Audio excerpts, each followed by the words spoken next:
Hello and welcome to Daily Politics on Trust TV. I'm Hamza Idris. Tonight on the program, we are joined by Senator Yusuf, the chairman of Senate Committee on Special Duties. Senator Yusuf was also a front runner in the race for the Taraba governorship, which was allegedly won by Senator Emmanuel Bacha as the APC candidate in the state. Senator Yusuf and another contender, David Kente, went to various courts to seek redress. And at the end of the day, the Apex Court cancelled the primaries and directed that a fresh one be conducted. These and other issues will be the focus of our discussion tonight. Welcome to the program, distinguished Senator. Thank you very much. It's nice to be here again. Yes, we had you the other time, and it was actually a delight. We'll go on a short break, and when we return, the conversation commences. Don't go away.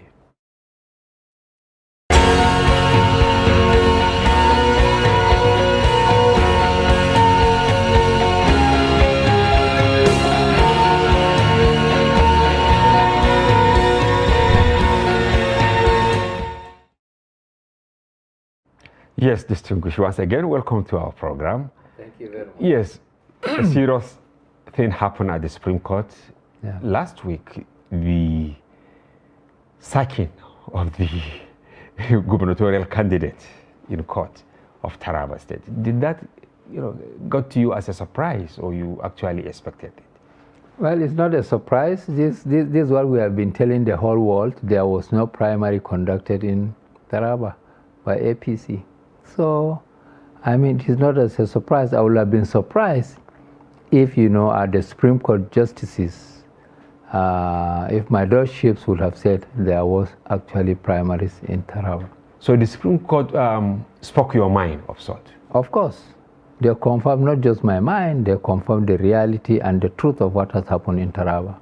Yes, I know we discussed many technical issues around and the political scheming around it, but honestly, our viewers will like to, because whenever there is this judgment, especially at the Apex Court, it takes many people by surprise. Just a few days ago, we had the case of Senator Ahmed Lawal, the Senate President, which was decided, and it generated a lot of interest in the polity.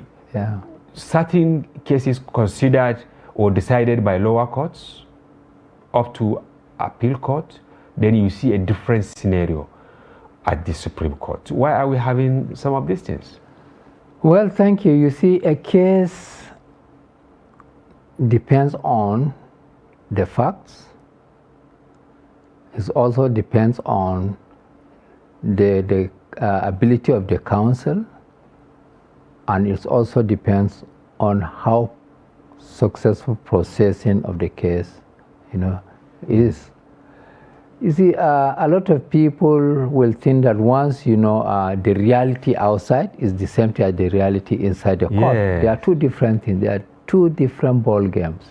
Wow. Because there are facts to be considered, there are procedures to be considered, there are evidences to be considered, and even, the capability of presentation, of not just, briefs, but also, the verbal presentation, between the councils and the lordships. Yeah. So many things, do happen, so many things can happen, which may be contrary to the expectation, of the people outside the court. Yes, I know that you went to High Court, just like Kente, because I have to keep making comparisons. Yeah. At what level did you actually give up of sorts?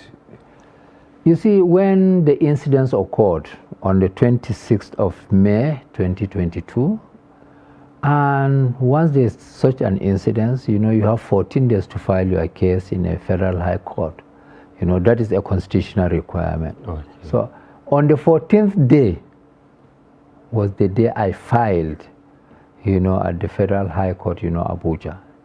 Okay. And why did I wait that? I was thinking that, there will be discussion, negotiation, between us and the party to give the party room. Okay, along the line. Along the line. But the party, saw that, this, in their own wisdom, that look, they do not need to call us, or they do not to call me, as the case may be, to sit down and discuss on what has happened.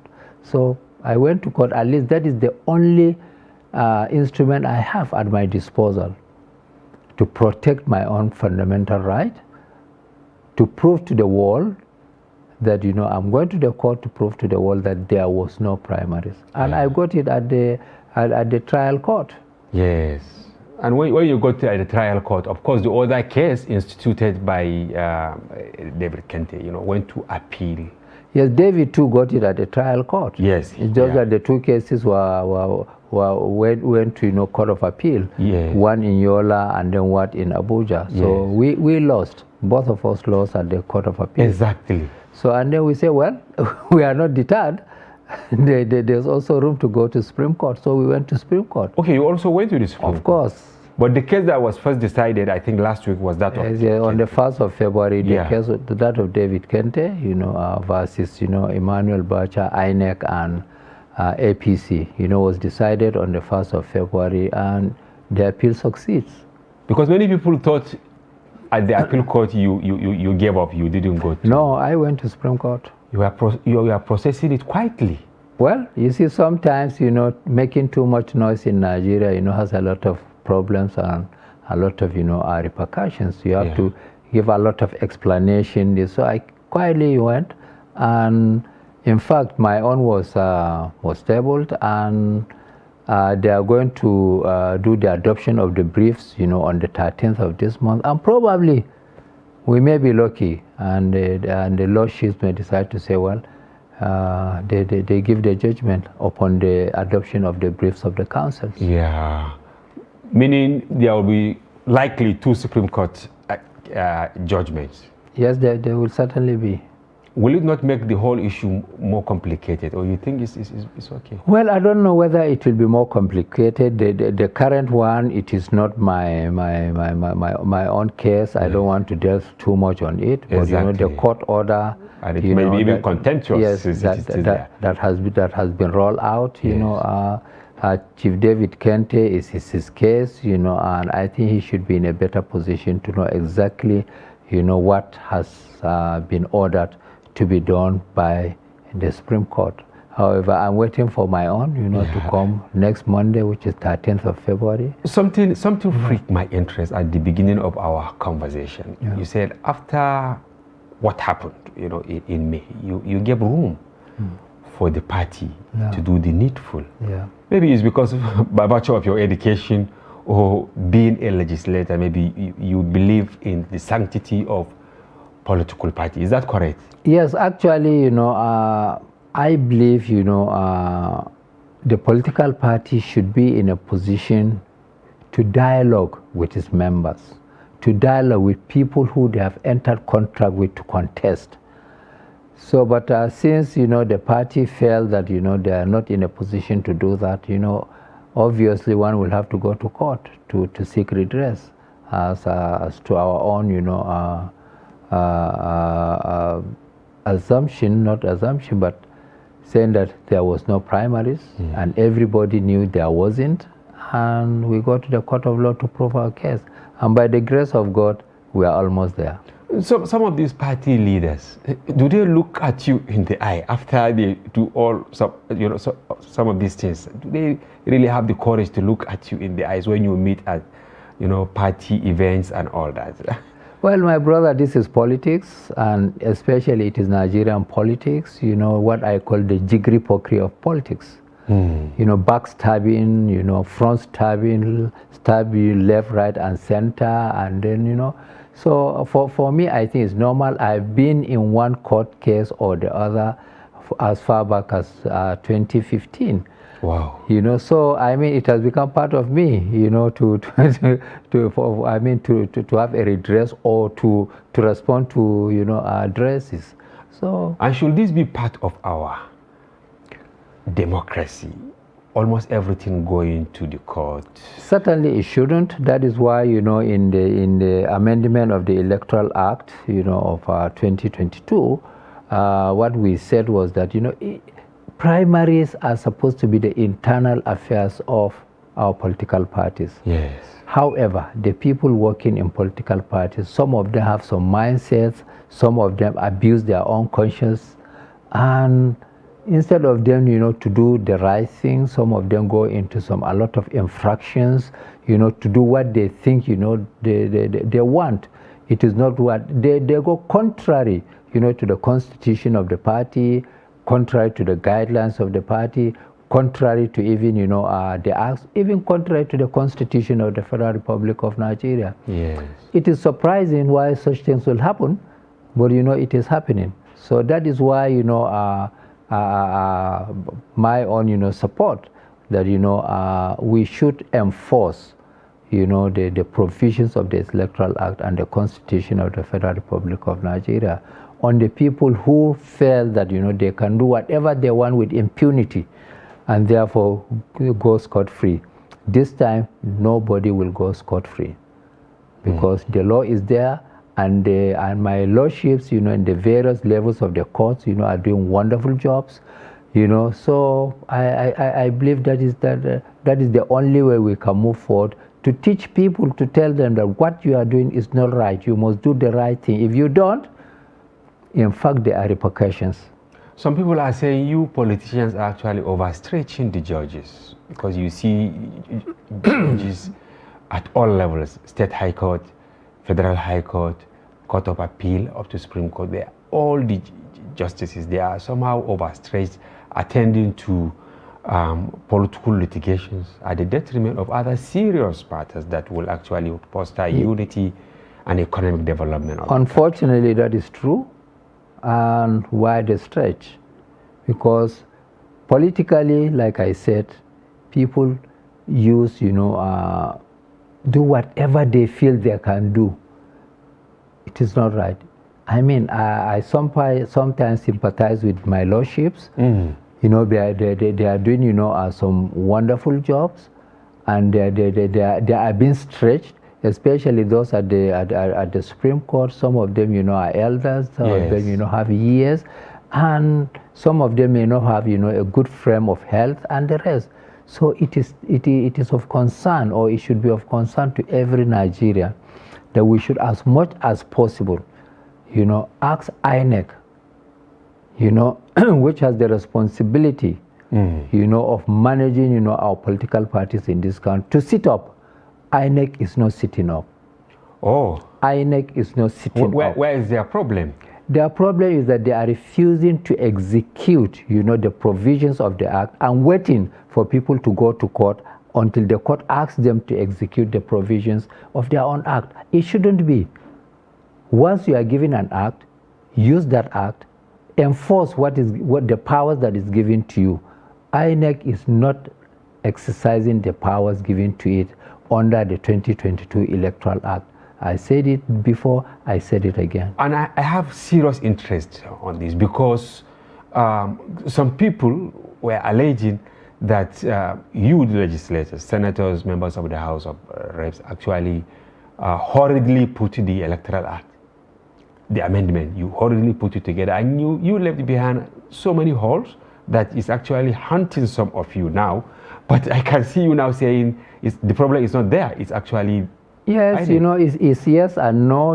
My teacher in secondary school used to say, a student who is determined to fail an exam, no matter what you do, that student will fail an exam. So even if you give him a pass mark, he will fail an exam. So in making a law, there's no law that is foolproof. There's no law that is 100% right. So it continuously, being modified, being improved here and there, almost any time you do that. So I'm not saying that 100%, is that of INEX, but yes, the law, every law will have a loophole. That is natural.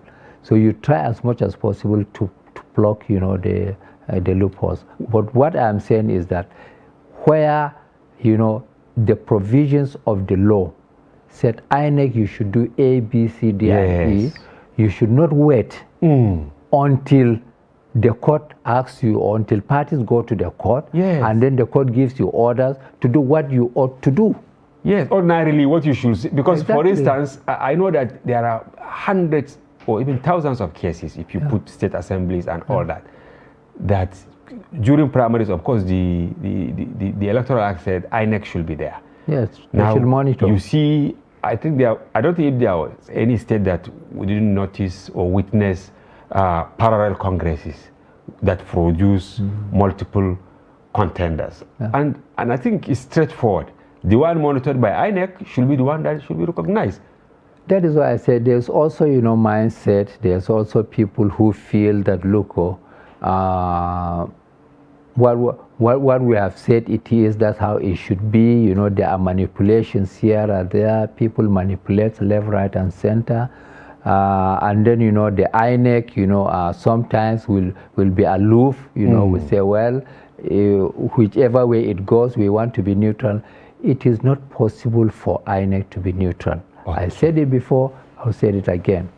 Anytime INEC tells you that they are neutral, they are actually, complacent in the execution of their despite duties. the so-called appellate independent national election. Well, it's independent. They are supposed to be independent, but that what independence means maybe is misconstrued. Independence means that you should not be affected, by some acts of governance or politically or socially and whatever. But you should live up to the expectations of your electoral act, of the law that establishes you. Where the law said this and this and this, you should insist. Don't wait. Insist. If somebody is not happy with what you are insisting, he should go to court, or she should go to court. But you are expecting somebody to go to court. It is the court that will tell you. It is also some of the things that they put a lot of pressure on the courts. There are a lot of things that INEC would have done it without people going to court. They would have reduced, the impact, the preponderance of people going to court. And INEC, they are supposed to be, the midwives, the proper midwives, especially INEC in states. Yeah. I would say it again and again, they are not living up to the expectation of managing of their duties there. Process, yeah. Because they should sit up, they should do what is right, they should refuse to be compromised, and the rest of it. So you're not surprised that, of course, INEC chairman said they are joined in over 600 cases, but we brought somebody working closely with INEC. In fact, they have more than 1,500 cases that they are joined. Yeah. Maybe most of these are maybe needless, assuming they are doing the right. Certainly, in my own opinion, they are needless to do that. I think I sympathize with Professor Yaku. The people at the states, they are playing, ostrich, they will tell you they are doing the right thing. They are putting a lot of pressure, on the headquarters. While, the commissioners at the headquarters are doing everything, to make it free and fair. But, the people, at the states. Yeah. Are you worried now? Because we have less than 3 weeks to go to polls. But there are many cases around the primary election.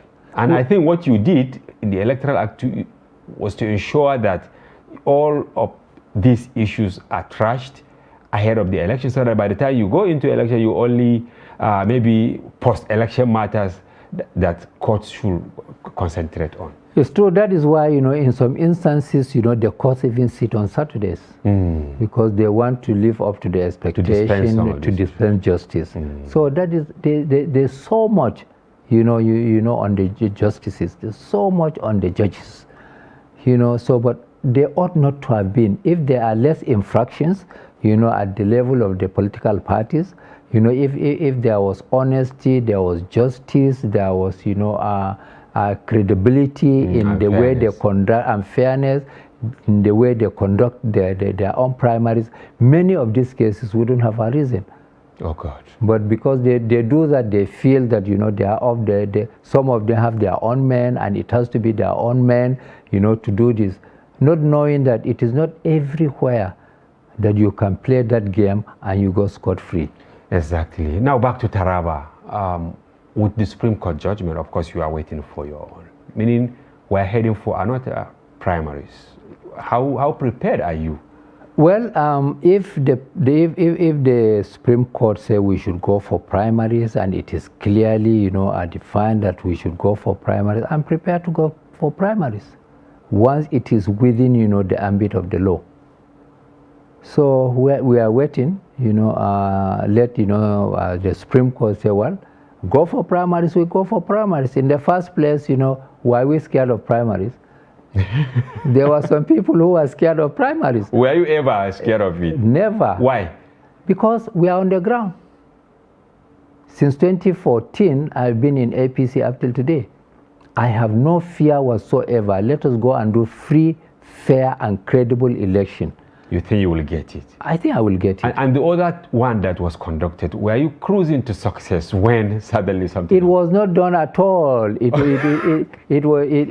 was like somebody went there and saw that, oh, the mindset, that guy that we say you should go and bring as the winner is impossible to do. So they quickly, turned it around and ran back to Abuja. They couldn't do any primaries. They announced the result at the airport. They announced their result at the airport. They were not even announcing. They didn't even announce the result at the airport. What they did was they answered a reported question. There was no announcement.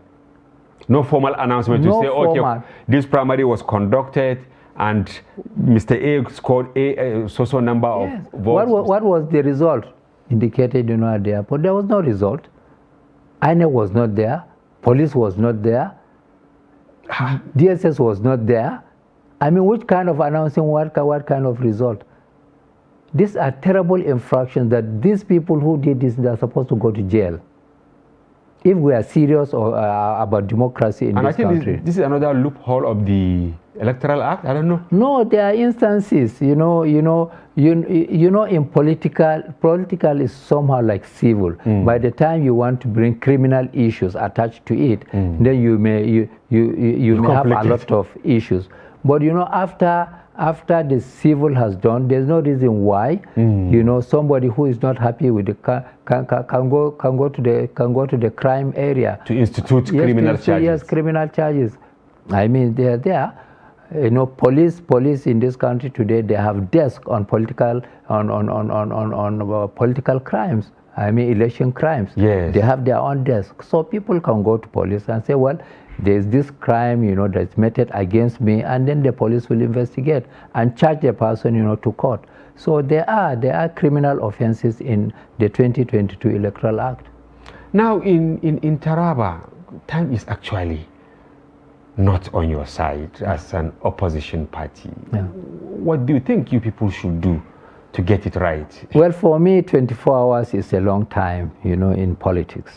So let us work it. Let us find, the direction, through the courts, and we will deliver. APC, once given the opportunity, to present, the credible candidates, of course, we are going to win our election. And do you think you are the credible among all the contenders? Well, I will think I am, but that does not mean that, I'm the only one. So, but until we are given, free, to contest, and then given, equal level, field, then to go and operate. That's all what we ask. Let us go and do free, fair, and credible election. Whoever wins, we raise his hands up and say you are the winner, and we back you. You will not have problem if it is done on a fair, clean slate. Certainly. Why should I have any problem? That's what democracy is all about. If you lose? If I lose, so be it. Will you support whoever wins, for instance? If it is free, fair, and credible election, I will support whoever wins. And people are saying the Taraba APC is actually a divided house. Do you agree that it is a divided house? It shouldn't be, but it looks like it may fall into that ambit of a divided house. But we are trying as much as we could, not to fall into that trap of having a division, because by the time you are a divided house, even campaign will be an issue. Because if you feel, you have been denied the opportunity, you have been denied, the right, you are unfairly treated, and you have been abandoned, nobody even cared about you. I mean, when it comes to campaign, then you are going to, it's going to be a tough one for for the candidate that is going to do, the... Yes, so it's not about, why I'm asking this, it's not about winning the ticket. But when you win the ticket, you actually need a big house that is dedicated to getting the ultimate cup. Of course, certainly, getting the primary ticket is one thing, and then campaigning and getting the support of the other people to back you up, in your own campaign is another thing. Yeah. Why I ask this question is immediately after the Supreme Court judgment of David Kente's case, we heard of a division in the Taraba APC. El Sudi is the chairman, right? Because people are even having different names for chairman in Taraba. What really happened? Because some ESCO, they said they have removed him. Did you have Well, I thank you very much for this question. By the grace of God, God gives power. But I, David Kente, Senator Sanit Allah Abubakar, and few others, we played major role in making El Sudi the chairman of APC in Taraba. Okay. However, to our surprise, he did not live up to the expectation that he was meant to do, because he was supposed to be neutral. Every candidate is his own candidate. Yes. So he shouldn't, fall, and be very partial and go in favor of one candidate or the other. Okay. I will beat my chest and say, I played a major role in making El Sudi the chairman of APC in Taraba. What has he done to actually warrant suspicion from your... Well, a few things that he's done. The major thing that he has done, once you are given, the electoral, materials, you should call, every aspirant, put the electoral materials with them in the presence of police and say, ladies and gentlemen, these are the electoral materials. We are getting ready. Where are your returning officers? Yes. Where are your agents? And the rest, and he didn't do that. El Sudi didn't do that? He didn't do that at all. That was in May? That was in May. As if there was no even electoral material. So because we sat down on the 26th of May, at the police headquarters, Jalingo, I said, go and bring the electoral materials. There were no electoral materials. None. El Sudi, where are the electoral materials? None. He was adamant. What do you call them? The committee, where are the electoral materials? All what they brought was photocopy of the ward result sheets and said, these are the materials for election. We said, no, go and bring the original sheets. And they couldn't bring. Where is El Sudi? El Sudi, where? You are the chairman. You are supposed to be, a neutral person. Yes. All of us are your babies or your children. Don't fall a prey of supporting one side. But to our surprise, he supported one side. Who actually influenced him? Well, it's better, he answers this question himself. We've been looking for him, honestly. Yes, because since after the latest episode, when we had that, he has been removed. Were you instrumental to his removal? Maybe your camp? Well, you see, you have your cabinet. If your cabinet feels you are not living up to expectation, your cabinet, feel that they can remove you, they remove you. Why should I spend a minute to think of influencing somebody to remove El Sudi? Probably you think if you are to go on another round of election, you will not get justice or something like that. So you say, okay, let me prepare the grounds. That is his cabinet. He didn't involve the cabinet when we were doing, the first election. So it is up to him now. If they permit to do primaries, it is up to him now to be impartial. But the cabinet said, look, we are not happy with the way you are managing the party, so we have no confidence in you. I don't need to talk to anybody there. So maybe you, David Kente, Sajid Aladia, and maybe others, because you are actually the APC. You think now what happened is okay, and how will you have another chairman ahead of the primaries? We are not going to dictate to the people to remove or to have vote of no confidence on their chairman. All right. You know, it's like you have your own, you know, class. You are dealing with your class, and the class say, oh, we have no confidence in you. You should go. So you should go. So they have written their own letters. They have written, you know, why they did what they did. And honestly speaking, I have not even read that letter up till now. Wow, that's very interesting. Because I'm involved with my own, you know, case at the Supreme Court. Exactly. But I feel if the people, if his cabinet, you know, feel that, you know, he has not done well and they want to remove him, I don't have to intervene. Well, thank you very much, Senator Yusuf. Yeah. We will go on a short break. Thank you very much. Viewers, please don't go away. We will be back shortly.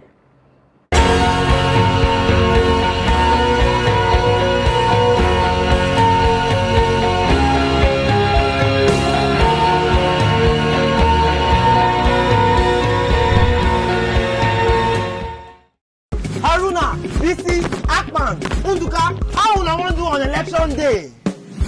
On election day, I go take my PVC. When I reach where I dey vote, I broom and go put my hand for Tinubu. On election day, I go take my PVC. When I reach where I dey vote, I broom and go put my hand for Tinubu. People of Nigeria, make we all come out on election day and vote Asiwaju Bola Tinubu as president. Make Nigeria for better. Make you put your hand for APC, the party where show broom. Not forget now broom you go put your hand in. Bam! On election day, I go take my PVC. When I reach where I dey vote, I broom I go put my hand for Tinubu.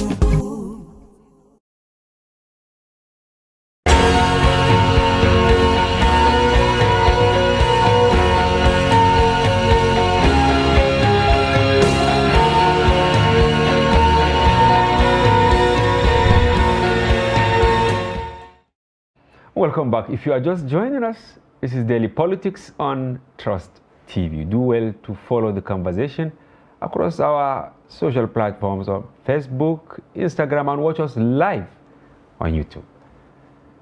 I still have Senator Yusuf from Taraba in the studio. Welcome back. Thank you. We are discussing Taraba politics, but definitely we will move to other pressing national issues considering your strategic vantage position. Thank you. In the Senate. But one or two still on Taraba. Yeah. Are you thinking there is actually external influence on some of the things happening in the Taraba APC to thwart your chances of taking it over from the PDP? You see, in politics, you may have a bit of this and a bit of that. Certainly, there might be some undercurrents, as to why this is, happened the way they did. Yes. But, one cannot run away from that. I was a member of a caretaker extraordinary convention planning committee for nearly 2 years under the leadership of His Excellency, the Governor of Yobe State, Mai Malabuni, and 11 others. So we sat down, we looked at this thing holistically. We did the registration. The registration, of membership. We did congresses, both at the ward and local government and even the state. What was required of us, we did. We have to return, our members of the various. We did that. So, but in making all this, there might be some undercurrents. Some people might not be happy. To undermine. The way one has handled it and the rest and so forth. So one will not run away from saying that there's a possibility of that. So finally, you are hopeful Taraba will fall into the hands of APC? Well, once we are given the chance, of course, there's no reason why, we will. That was the first thing that people saw. In 2023, our APC is going to, form government by the grace of God. However, some people started to plant malls, in APC to make it, impossible for APC to perform well, at the elections and do. But I believe once given the opportunity, we will put our heads together because we have an interest to protect, and therefore we are going to make it possible to win, our election in Taraba State. Thank you very much. We will now move to national politics. Thank you. I'm sure Nigerians will not be happy if you leave this place without me asking you the perception or the reception of your people, the people you represent, on this narrative. You see, sir, it is not the perception that matters. It is sensitization to make people understand why has government gone into this. The CBN found it very, very difficult to control the money supply. That is why we have a lot of issues relating to inflation, relating to even ways and means advances, relating to exchange rate, fluctuations so badly, and what have you. Over time, so much money has been pumped into the system, and in simple economic terms, when you have too much money running after a few things, of course it's going to be inflationary. So I think the CBN, in its own wisdom, found that, if we have 3-point-something trillion out of the banking system, money supply, yes, and about 2 trillion or 2-point-something trillion out of the banking system, how are we going to control, inflation? How are we going to control our foreign exchange? How are we going to control our budget deficits? How are we going to control interest rate? So many other things will be very, very difficult to control.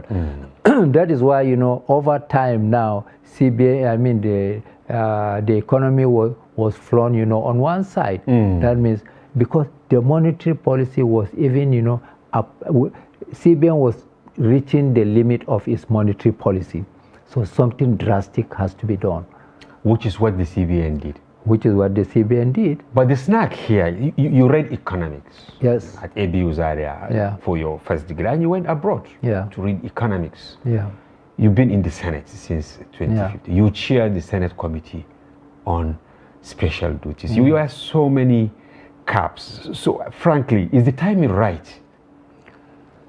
You see, there is no specific time for building an economic, policy.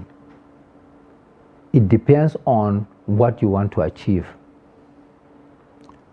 It would have been worse if that policy did not come. By now? Of course, it would have been worse. But the president and the CBN governor has been there long before the coming of Buhari. Now he has been there, now getting into final tenure of President Buhari, which is 8 years. Now we are faced by election in 2 weeks. I don't think if you have some new Naira notes in your pocket, and it is the same thing with virtually every other person. I don't know, maybe as senator, with due respect, maybe you have. But don't you think this is actually posing a serious threat to a national assembly ahead of us? In my opinion, if you try to politicize something that is economic or something that is financial in nature, you are going to have problems. We should not politicize this issue. The reality on the ground is that there was too much money out of the banking system. And they must be mopped up. They must be mopped up. Now, and that's the only way you can control, you can build in a formidable, monetary policy. Now, will the election be possible with what we are seeing now? Because people are protesting. In fact, will people go out to queue and cast their vote? Sensitize people, make them feel part and parcel of the policy. And they all understand. Nigerians persevere. Nigerians understand. Once you sensitize, once you tell them, and this is the reason. There is no any ulterior motives. But people are building motives into this kind of policy, which shouldn't be. So, Senator, I'm shocked you are saying this because even your presidential candidate said there is sabotage. Governor Nasir Rufai said there is sabotage. A few days ago, APC governors went to see Mr. President saying there is more to it than meet the eye. Why are you so optimistic that this policy is actually right? All these things, they are speculative. They don't have facts. They are speculations. Is it wrong to withdraw money and put into the banking system just because we are approaching an election? What is wrong with that? This thing started since October. Yeah, agreed. But the expectation was that the new notes will be there. You are going for a primary election, hopefully, and maybe ultimately to the main election. How will you even mobilize your people? It's not bribing them, but there is logistics. How are you going to do it without, and you are from Taraba state, one of the rural states in Nigeria. You see, if you mop up 2 trillion, the expectation of people, you pump out another 2 trillion. Have you solved the problem? Okay, all right. As an economist, okay, Yes, how much do you think should be pumped? You have not solved the problem. Okay. What you do, you now gauge the temperature and see, can we release more? Can we release more? Can we release more? And then, will the banks have the capability, Yes, the infrastructure to manage the disbursements of meeting the requirements of their depositors? That is also another issue. okay. Because if a bank has no, capability, many banks are exposed now. There are some banks that are really exposed. Oh my God. Yes, some are exposed, certainly. Because that means in the first place, there has no infrastructure capability. The shock absorbers. The shock absorbers to meet the demand of their customers. And at the same time, we have set times without number that Nigeria is underbanked. Yeah. Whether it's underbranched or whether it's underbanked, but we know that we need a lot more bank branches in this country. We need a lot more. Yes, we may have issue of security, in one place or the other, no doubt about it, but supposing we had so much branches operating, we will not have this kind of problem. So it is not the problem of policy. It is no problem, again, of implementation. It is the problem of accepting the fact that, the platforms are ready. Because the platform that we have is not the platforms, in my own opinion, that will absorb 2 trillion into the system. Now, some are saying you don't see this in other parts of the world. Why do we copy a lot and at the same time adulterate what we copy? Because money transition, if you go to UK, US, France, Germany and all that, they face them, they don't actually force them out. I agree, but you see, every economy has its own peculiarity. Today, we have a 1,000 naira note. We have 500 naira note. We have 200 naira note. I don't know whether there are some dollars that are over $100 bill. I don't know.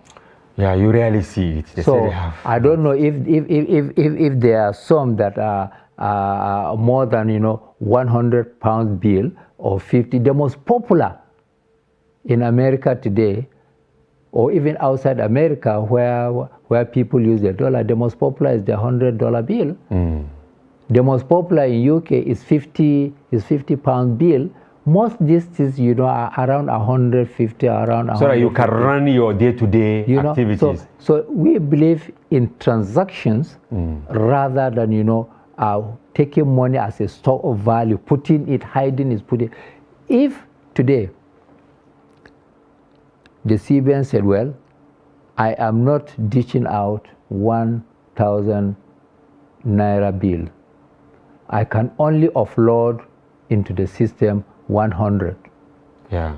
And we're not going to be better? Good. Senator, I'm happy you said this because we did a story on Saturday in the newspaper. We gauge the mood, we ask the poor people. What they were saying is, why can't you legislators now ask the CBN to make the lower denominations available, because they said if we have abundance of the 150 naira note, people wouldn't have been grumbling, because they need that to buy tomatoes, to buy matches, to pay for keke napep and all that. Now these lower denominations are not there. Who will talk to CBN to make this not available? I agree. CBN would have prepared itself, and then dish out this kind of notes, because people will not hoard them into the banking system. Nobody will hoard.